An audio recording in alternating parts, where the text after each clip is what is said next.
Hello everyone, welcome to Endless Knowledge. இந்த வீடியோவில் நம்ம எதை பற்றி பார்க்க போகிறோம்னா அவுட்லுக்கில் நமக்கு தேவையான இமெயில்ஸை எப்படி டவுன்லோட் பண்ணலாம்ங்கிறத பற்றி தான் பார்க்க போகிறோம். ஸோ உங்களுக்கு இந்த வீடியோவில் உள்ள கண்டென்ட் எல்லாமே புரியுதுன்னா மறக்காமல் லைக் பண்ணுங்கள். அண்ட் அதை விட ரொம்ப முக்கியம், இதை பற்றி தெரியாதவங்களுக்கு கண்டிப்பாக ஷேர் பண்ணிவிடுங்க. அண்ட் நீங்கள் இன்னுமே சேனலை சப்ஸ்கிரைப் பண்ணாமலே பார்த்துட்டு இருக்கீங்கன்னா மறக்காமல் சப்ஸ்கிரைப் பண்ணுங்கள். அண்ட் சப்ஸ்கிரைப் பண்ண கையோட பக்கத்தில் இருக்கக்கூடிய பெல் ஐக்கனையும் கிளிக் பண்ணி ஆல் நோட்டிஃபிகேஷன்ஸை மறக்காமல் எனேபிள் பண்ணிக்கோங்க.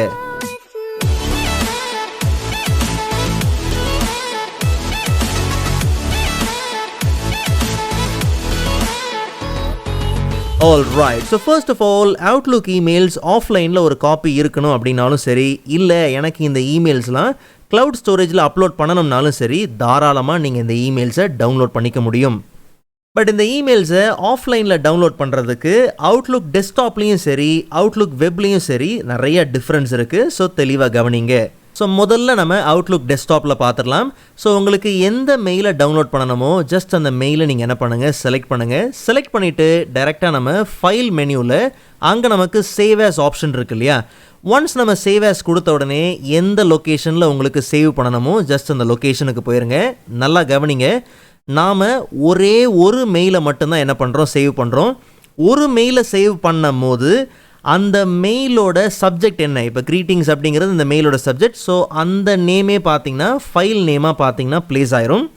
அண்ட் சேவ் ஆஸ் டைப்பில் டிஃபால்ட்டாக அவுட்லுக் மெசேஜ் ஃபார்மேட்டில் தான் பார்த்தீங்கன்னா சேவ் ஆகும். ஒருவேளை வேறு ஃபார்மேட் உங்களுக்கு வேணும்னா சேவ் ஆஸ் டைப் அந்த ட்ராப் டவுன் ஓப்பன் பண்ணி டெக்ஸ்ட் ஃபார்மேட்லேயோ இல்லை டெம்ப்ளேட் ஃபார்மேட்லேயோ இல்லை HTML MST ஃபார்மேட்லேயோ தாராளமாக நீங்கள் என்ன பண்ணலாம், சேவ் பண்ணிக்கலாம். இல்லை உங்களுக்கு அவுட்லுக் மெசேஜ் ஃபார்மேட் தான் வேணும்னா அந்த ஃபார்மேட்லேயே நீங்கள் இதை சேவ் பண்ணிக்க முடியும். ஸோ இப்போ நம்ம டெஸ்க்டாப்பை செக் பண்ணி பார்த்தோம்னா க்ரீட்டிங்ஸ் அப்படிங்கிற அந்த அவுட்லுக் மெயில் பார்த்தீங்கன்னா பர்ஃபெக்டாக நமக்கு ஆஃப்லைன் யூஸுக்கு இருக்குது.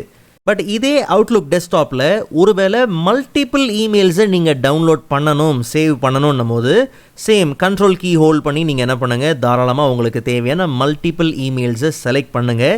சேம் அதே ஃபைல் மெனு தான், அதே சேவ் ஆஸ் ஆப்ஷன் தான். ஆனால் இந்த வாட்டி ஃபைல் நேம் ஆட்டோமேட்டிக்காக வராது. காரணம், லாஸ்ட் டைம் நம்ம செலக்ட் பண்ணது ஒரே ஒரு இமெயில், அந்த இமெயிலோட சப்ஜெக்ட் பார்த்தீங்கன்னா வந்துருச்சு ஆஸ் அ ஃபைல் நேமாக.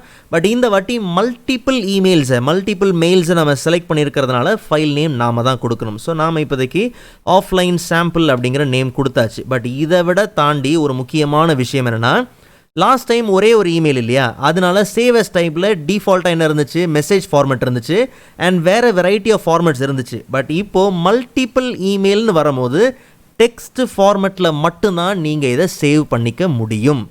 அப்போ ரெண்டுத்துக்கான டிஃப்ரென்ஸ் நமக்கு நல்லாவே தெரியும். ஸோ க்ரீட்டிங்ஸ் அப்படிங்கிற இந்த இண்டிவிஜுவல் மெயிலை நீங்கள் ஓப்பன் பண்ணும்போது அவுட்லுக் இன்டர்ஃபேஸில் பார்த்தீங்கன்னா இருக்கும். அண்ட் இதே நார்மலாக நம்ம டெக்ஸ்ட் ஃபார்மேட்டில் மல்டிபிள் இமெயில்ஸை டெக்ஸ்ட் ஃபார்மேட்டில் சேவ் பண்ணோம் இல்லையா, அது ஆஸ் யூஷுவல் அந்த நோட் பேடில் பார்த்தீங்கன்னா உங்களுக்கு ஓப்பன் ஆகும். பட் ஒருவேளை அவுட்லுக்கை நீங்கள் வெப்பில் யூஸ் பண்ணுறீங்கன்னா ஒரு பெரிய ட்ராபேக், இங்கே நீங்கள் மல்டிபிள் மெயில்ஸை செக் பண்ணி நீங்கள் டவுன்லோட் பண்ண முடியாது ஆஃப்லைனுக்கு. அது ஒரு பெரிய ட்ராபேக். ஸோ நீங்கள் ஒரு இமெயில் என்ன பண்ணுங்கள், செலக்ட் பண்ணுங்கள், ஓப்பன் பண்ணி இதில் இன்னொரு முக்கியமான விஷயம் இருக்குது. ரிப்ளைஸ்லாம் வந்திருக்குன்னு வச்சுங்களேன், கான்வர்சேஷன் மாதிரி பில்ட் ஆகி ரிப்ளைலாம் வந்திருக்குன்னா அதெல்லாம் நீங்கள் தனியாக தான் போய் என்ன பண்ணணும், டவுன்லோட் பண்ணணும். ஓகே, இப்போ உதாரணத்துக்கு ஃபர்ஸ்ட் இமெயில் இருக்குது ஹாய், அண்ட் அதுக்கு அடுத்தது தான் ரிப்ளை மெயில் பார்த்தீங்கன்னா வந்திருக்கு. ஓகே, பட் நீங்கள் எந்த மெயில் உங்களுக்கு டவுன்லோட் பண்ணணுமோ ஜஸ்ட் அங்கே போயிட்டு அந்த மோர் ஆக்ஷன்ஸ் இருக்கு இல்லையா, அதில் போயிட்டு ஜஸ்ட் நம்ம டவுன்லோட் என்ன பண்ணலாம், கொடுக்கலாம்.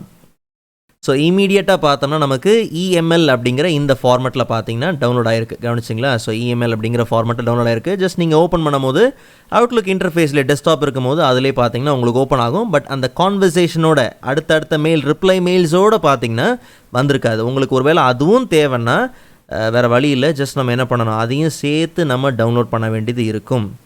ஸோ இப்போ ஓப்பன் பண்ணி பார்த்தோம்னா அந்த ரிப்ளை மெயில் இருக்குது. ஸோ பெஸ்ட்டு நீங்கள் அவுட்லுக் டெஸ்க்டாப்பில் யூஸ் பண்ணும்போது தாராளமாக பார்த்தீங்கன்னா நீங்கள் மல்டிபிள் இமெயில்ஸோ சிங்கிள் இமெயில்ஸோ வெரைட்டி ஆஃப் ஃபார்மேட்ஸில் நீங்கள் டவுன்லோட் பண்ணிக்க முடியும்.